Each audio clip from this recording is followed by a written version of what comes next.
Good afternoon to all. Today I will discuss about the turbine room and auxiliary plant equipment instrumentations about the thermal power plant. This is a part of Unit 2. Outline of today lecture: introduction, layout of power plant, main and auxiliary equipment, advantage, disadvantage. तो introduction जैसा कि discuss किया जा चुका है already thermal power plant के बारे में. It is a plant where the heat energy of the coal in converted into the electrical energy. Coal को बॉयलर के अंदर कंबशन किया जाता है जो कि वाटर से स्टीम में कन्वर्ट होता है. And the expansion of steam in the turbine produce the mechanical power which drive the alternator coupled to the turbine.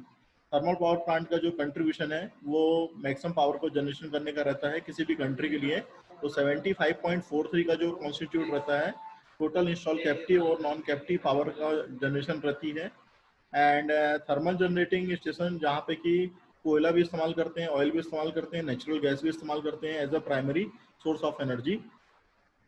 And how many types of the thermal power station? Coal fired type का होता है, oil fire type का होता है और gas fire type का होता है. कोल्ड फायर में भी आप बात करेंगे तो टर्बो अल्टरनेटर रहता है जो कि स्टीम टरबाइन से ड्रिवन होता है. ऑयल फायर में भी बात करेंगे तो क्रूड ऑयल इस्तेमाल होता है. गैस फायर की भी बात करेंगे तो फास्टेस्ट ग्रोइंग प्राइमरी फ्यूल रहता है. एंड कंबाइंड साइकिल की भी बात करेंगे तो first stage gas turbine, second stage steam turbine इस्तेमाल होती है. General layout of thermal power station already discussed, but here I am repeating the arrangement of the general layout of power station. There is a chimney on which the precipitation process, the gases will be expanded to the atmosphere. As handling system, as is collected, and the air preheater where air is supplied to the boiler for saving of the fuel in the thermal power plant.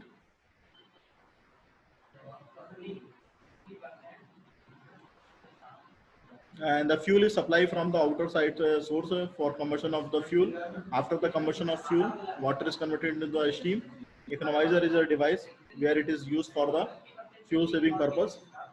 And after the steam formation in the boiler, steam को turbine में भेजते हैं. Turbine से निकलने के बाद steam जो है कंडेंसर में आती है. टरबाइन में स्टीम का एक्सपांशन होता है.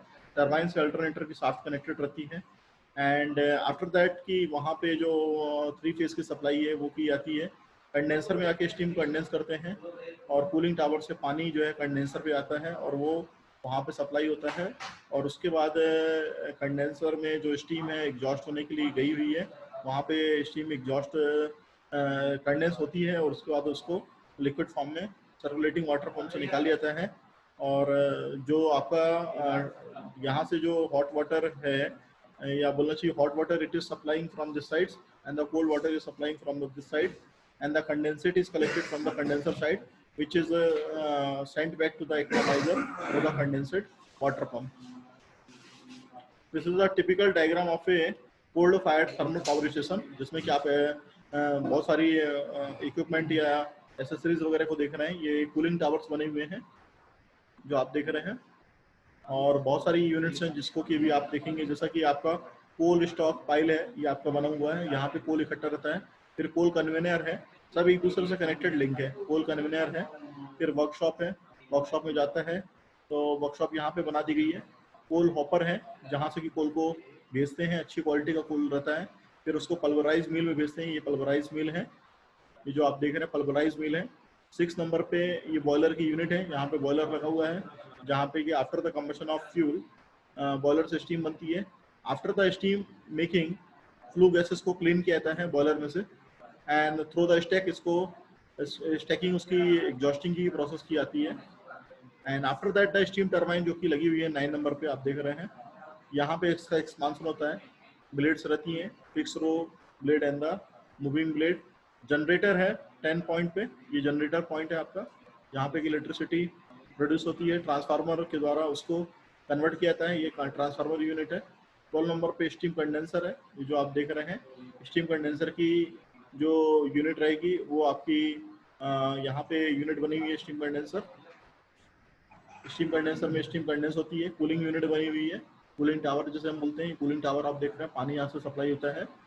और इलेक्ट्रिकल ग्रिड है इलेक्ट्रिकल ग्रिड से जो इलेक्ट्रिसिटी है वो सप्लाई की जाती है जहाँ पे भी रिक्वायर्ड है। तो दिस इज द डायग्राम, जैसा कि आप वहाँ पे देख रहे थे वैसे ही डायग्राम यहाँ पे भी है। सिर्फ यहाँ पे कुछ एडिशनल जो एसेसरीज रहती हैं बॉयलर की वो लगा दी गई हैं। कुछ टरबाइन के टाइप्स हैं यहाँ पे, जैसे कि लो प्रेशर टरबाइन है, हाई प्रेशर टरबाइन है, इंटरमीडिएट प्रेशर टरबाइन, इनको लगा दिए गए हैं।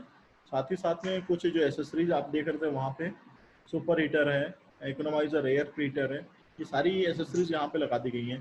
तो 90 नंबर पे एसेसरीज लगी, सुपर हीटर लगी हुई है, रीहीटर लगा हुआ है 21 नंबर पे, आप जो यहाँ पे देख रहे हैं इस नंबर पे। फिर उसके बाद 23 नंबर पे इकोनोमाइजर है, फिर 24 नंबर पे एयर हीटर है, और 25 नंबर पे प्रेसिपिटेटर है, 26 नंबर पे आपका इंट्रोड्यूस डॉट फैन है, 27 नंबर पे फ्लू गैस स्टैक है। मैन एंड ऑक्सिलरी इक्विपमेंट्स जो होते हैं, कोल हैंडलिंग प्लांट है, पल्वराइजिंग प्लांट है, ड्राफ्ट सिस्टम है, boiler, ash handling plant, turbine, alternator, condenser, cooling tower and ponds, economiser, feed water heater, super heater and reheater and the air preheater. Coal handling plant जो होते हैं, इनका जो main function होता है automatic feeding का रहता है कोल को, जहाँ पे कि बॉयलर को भिजवाना रहता है वहाँ पे भेजने का काम करता है। एक थर्मल पावर प्लांट जो है बहुत ही ज़्यादा अमाउंट में कोल को बर्न कर सकता है। 2000 मेगावाट की जो प्लांट कैपेसिटी रहती है, वहाँ पे 20,000 टन का कोल रिक्वायरमेंट रहता है डेली बेसिस पे। पल्वराइजिंग प्लांट की यदि बात करेंगे तो पल्वराइजिंग प्लांट में कोयला जो आपका रॉ फॉर्म में रहता है उसको आउटर फॉर्म में लाने के लिए पल्वराइजिंग प्लांट का इस्तेमाल किया जाता है। तो पल्वराइजिंग प्लांट में 3 तरह की मिल इस्तेमाल की जाती है, कॉन्टैक्ट मिल, बाल मिल एंड द इम्पैक्ट मिल। 3 तरह की मिल इस्तेमाल की जाती है। थर्मल पावर, जो मॉडर्न टाइप के थर्मल पावर प्लांट है, वहाँ पे कोल को पल्वराइज करते हैं, उसको छोटे छोटे साइज में कन्वर्ट करते हैं, और it is a means of exposing a large surface area to the action of oxygen and consequently helping the combustion process. Draft system, जैसा कि हमने ऑलरेडी डिस्कस किया था पहले भी, 2 तरह के ड्राफ्ट होते हैं, एक नेचुरल ड्राफ्ट होता है, दूसरा मैकेनिकल ड्राफ्ट होता है। तो नेचुरल ड्राफ्ट में ऑटोमेटिकली गैसेस यदि निकालनी है बाहर तो वो चली आती हैं due to the pressure difference या डेंसिटी डिफरेंस। बट यदि आपको गैसेस बाहर ऑटोमेटिकली नहीं जा रही है, एयर को सप्लाई करना है, तो उसको सप्लाई करने के लिए आर्टिफिशियल ड्रॉट या मैकेनिकल ड्रॉट की रिक्वायरमेंट होती है। बॉयलर जो होता है एक क्लोज वेसल है जिसमें कि पानी अंडर प्रेशर रहता है और तो स्टीम में कन्वर्ट किया जाता है। It is a major component of a thermal power plant, always design to the maximum amount of heat release in the process of combustion. Boiler जो है बेसिकली 2 तरीके के होते हैं, एक होता है फायर ट्यूब, दूसरा होता है वाटर ट्यूब। तो 2 तरह के बॉयलर इस्तेमाल किए जाते हैं।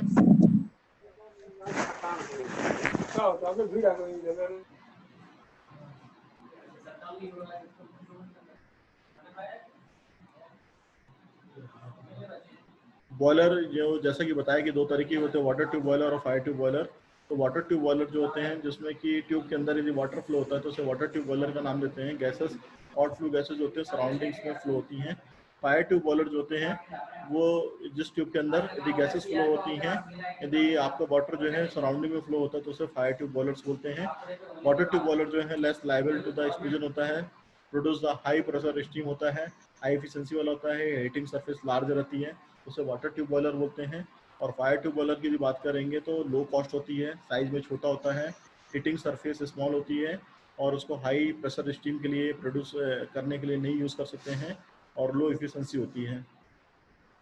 एस हैंडलिंग प्लांट जो है, परसेंटेज ऑफ जो एस रहता है कोल का वो 5% गुड रहता है, गुड क्वालिटी का रहता है, अबाउट 40% पुअर क्वालिटी का रहता है।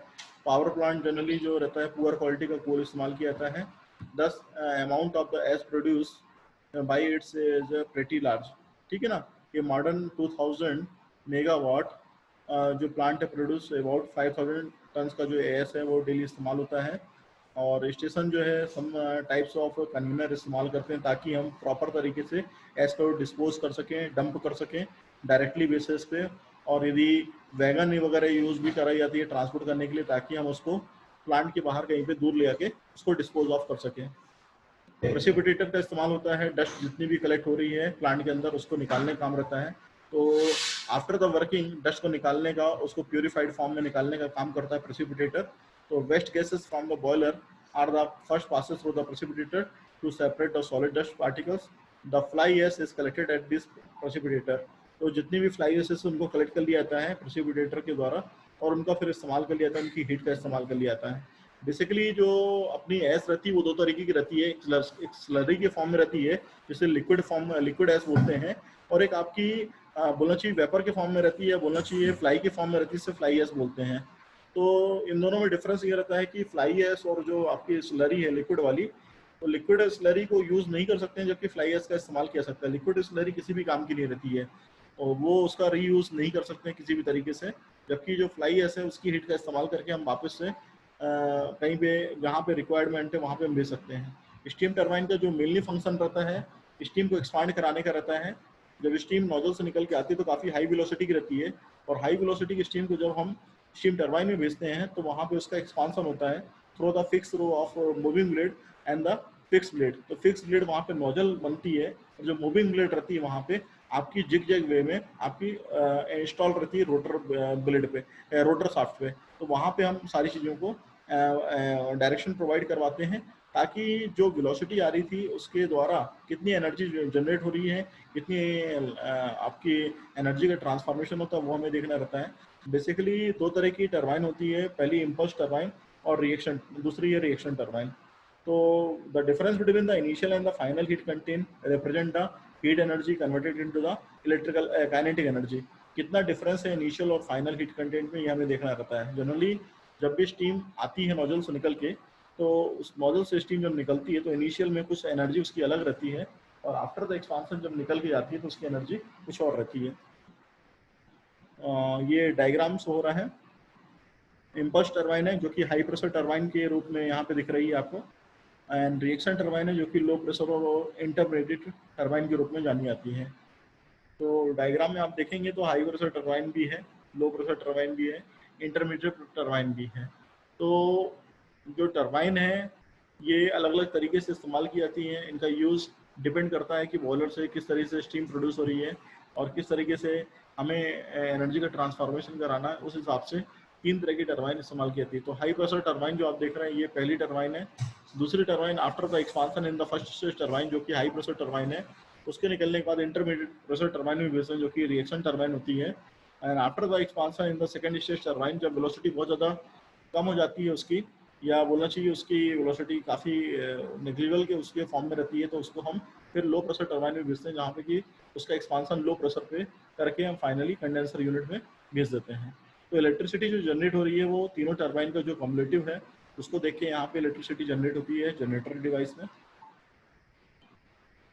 This is the diagram showing the impulse and the reaction turbine. तो ये जो मूविंग ब्लेड है, इधर पे मूविंग ब्लेड लगी है, इधर पे मूविंग ब्लेड लगी है।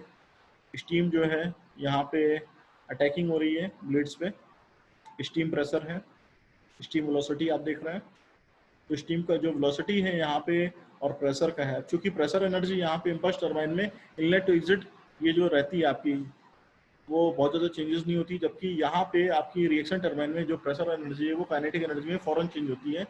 और चूंकि यहाँ पे फिक्स और मूविंग ब्लेड दोनों एक्शन में रहती हैं, यहाँ पे जो आपकी फिक्स ब्लेड है वो नोजल के फॉर्म में रहती है, जबकि मूविंग ब्लेड जो रहती है वो आपकी एरोफॉयल सेक्शंस में रहती हैं।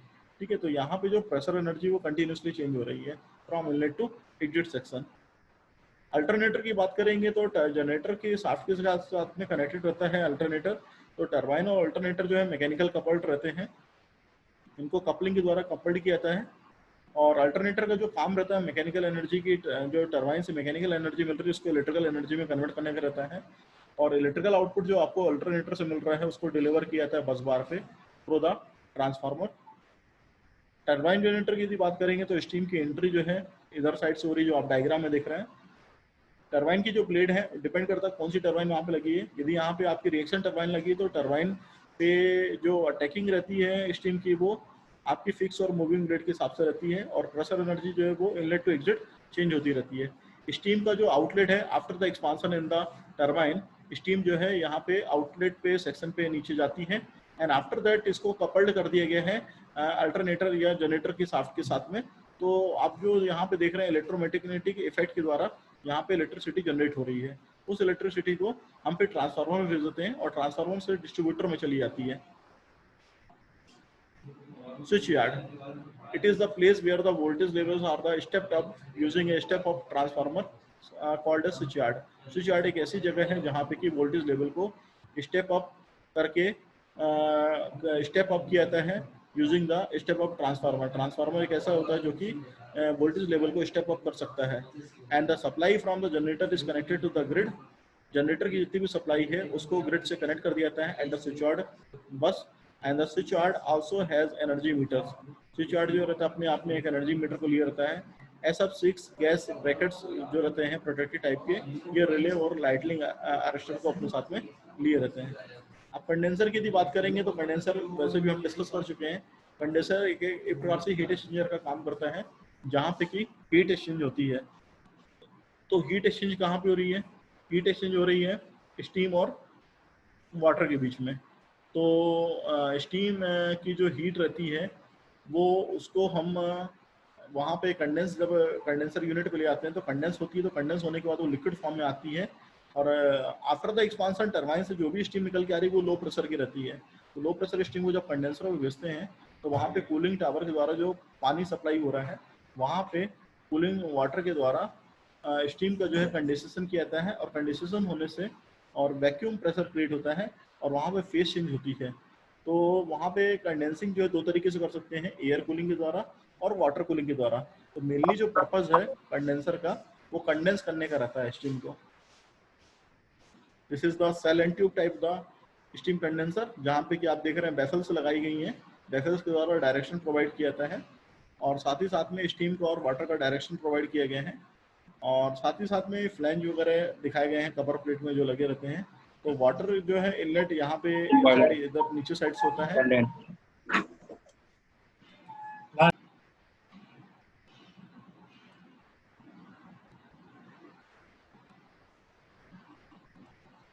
जी, तो बेफल्स के द्वारा डायरेक्शन प्रोवाइड किया जाता है और कंडेंसेट को यहाँ बॉटम साइड में कलेक्ट कर लिया जाता है. कूलिंग टावर जो और पॉन्ड जो रहते हैं ये कंडेंसर के हिसाब से रिक्वायरमेंट रहते हैं. A condenser need a huge quantity of water. That means the cooling tower is required to condense of the steam. Typically, of the 2000 megawatt plant needs about the 1500 mega gallon of the water. Most plants use a closed cooling system where the warm water coming from the condenser is cooled and the reuse. Small plant जितने भी रहते हैं spray plant का इस्तेमाल करते हैं और medium और लार्ज प्लांट जो है कूलिंग टावर का इस्तेमाल करते हैं. Cooling tower is a steel और the concrete hyperbolic structure having a reservoir at the base for the storage of the cooled water. 2 तरह के कूलिंग टावर्स होते हैं, एक नेचुरल ड्रॉट का होता है, एक मैकेनिकल ड्रॉट होता है. ये कूलिंग टावर हो गए, ये आपका नेचुरल टाइप का है, ये आपका मैकेनिकल ड्राफ्ट टाइप का. तो मैकेनिकल ड्राफ्ट के लिए आपको एक एडिशनल बोलना चाहिए डिवाइस लगानी पड़ती है जिससे कि हम कूलिंग करा सकें. तो कूलिंग टावर ये आपका जो है इस तरीके का अरेंजमेंट रहता है. So hot water is coming from the sides and the water distribution on the this nodal sides. Exchanging surface जहाँ की बोलना चाहिए कि आपका हीट एक्सचेंज हो रही है एंड एयर जहाँ की रिक्वायरमेंट रहती है उसके हिसाब से है. और जो अरेंजमेंट लगाया गया एडिशनल एक्सटर्नल डिवाइसेस के द्वारा कि ड्राफ्ट हमें प्रोड्यूस करना है उसके लिए हम कई बार मोटर लगा देते हैं, कई बार फैन लगा देते हैं जिसके कारण कि ड्राफ्ट प्रोड्यूस होता है. इकोनोमाइजर का जो इस्तेमाल है नॉर्मली एक प्रकार की एसेसरीज है, बॉयलर एसेसरीज है और ये इफिशिएंसी बढ़ाने के लिए इस्तेमाल की जाती है. जितनी भी फ्लू गैसेस निकल के आ रही थी बॉयलर से वो अपने साथ में बहुत सारी हीट ले आती हैं. तो उन हीट की रिकवरी करने के लिए इकोनोमाइजर का इस्तेमाल करते हैं. और इकोनोमाइजर जो है इन द पैसेज ऑफ जहाँ से एग्जॉस्ट गैसेस निकलती हैं उस रास्ते में लगा दिया जाता है ताकि उस हीट का इस्तेमाल करके बॉयलर में यूज़ कर सकें ताकि हम वहाँ पे फ्यूल सेविंग कर सकें. तो उस हीट का इस्तेमाल पानी को गर्म करने के लिए करते हैं ताकि पानी गर्म यदि बॉयलर में मिलेगा तो वहाँ पे आपको कम से कम हीट की रिक्वायरमेंट होगी. तो this use of the economiser result in the saving coal consumption and the higher boiler efficiency. Economiser, this is the diagram for the economiser section. तो फीड वाटर की लाइन जो है दिखाई गई है, बॉयलर दिखाया गया है, चिमनी दिखाई गई है, इकोनोमाइजर दिखाया गया है और साथ ही साथ में फीड वाटर की जो लाइन है कि किस तरीके से पानी सप्लाई किया जा रहा है बॉयलर में वो दिखाए गए हैं. तो इकोनोमाइजर से जैसे चिमनी से जो गैसेस पास हो रही है उनकी हीट के बीच में इकोनोमाइजर लगा दिए गए हैं ताकि उसकी हीट का इस्तेमाल पानी को गर्म करने के लिए यूज़ कर सके जो कि बॉयलर में ऑलरेडी कंबशन होने पे, फ्यूल का कंबशन होने पे पानी जो है स्टीम फॉर्म में कन्वर्ट होता है। तो फीड वाटर हीटर जो है कई तरह के होते हैं। डायरेक्ट टाइप का फीड वाटर हीटर होता है, इनडायरेक्ट टाइप का फीड वाटर हीटर होता है। Just like a immersion rod की, जैसे घरों में आपकी इमर्सन रॉड लगी रहती है, वैसे यहाँ पे फीड वाटर हीटर लगा रहता है। तो प्लांट के अंदर फीड वाटर हीटर लगाने के पीछे जो लॉजिक है, प्लांट की एफिशिएंसी को बढ़ाने का रहता है। प्लांट की एफिशिएंसी ऑटोमेटिकली ऐसे नहीं बढ़ती है।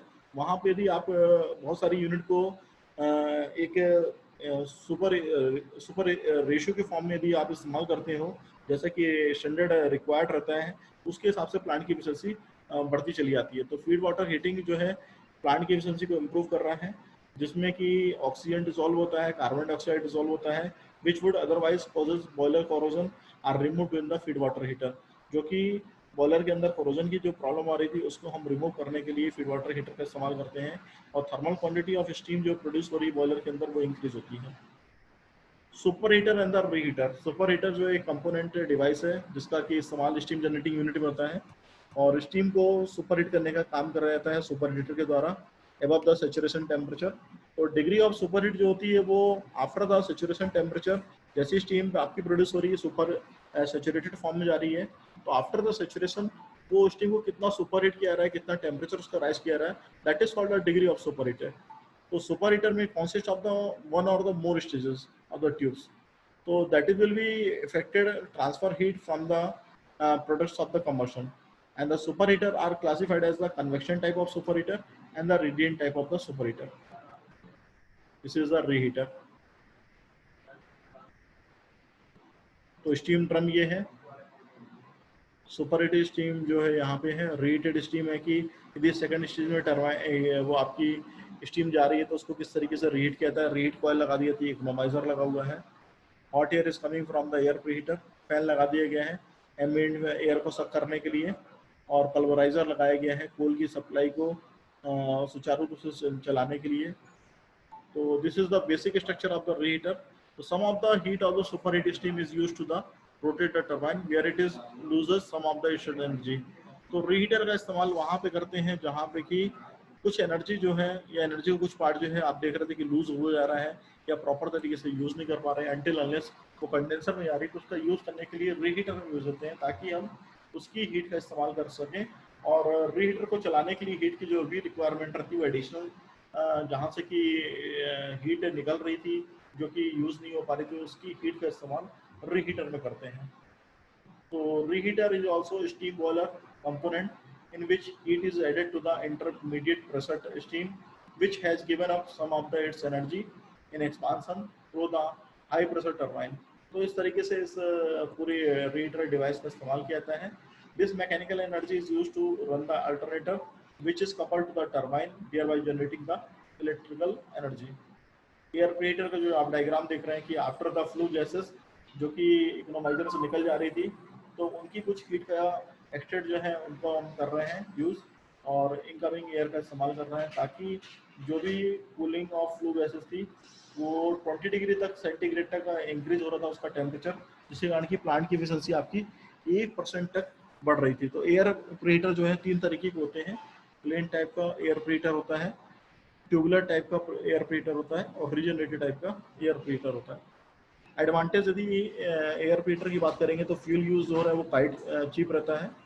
इनिशियल कॉस्ट कम से कम रहती है comparison to other generating plant, और इसका इस्तेमाल जो है कहीं पे भी इसको इंस्टॉल किया सकता है at any place, and the it require the less space as compare to the hydro power plant. तो ये थर्मल पावर प्लांट की बात हो रही है, जो एडवांटेज हम देख रहे हैं किसी भी क्वालिटी का हम फ्यूल इस्तेमाल कर सकते हैं। इनिशियल कॉस्ट जो रहती है कम से कम रहती है।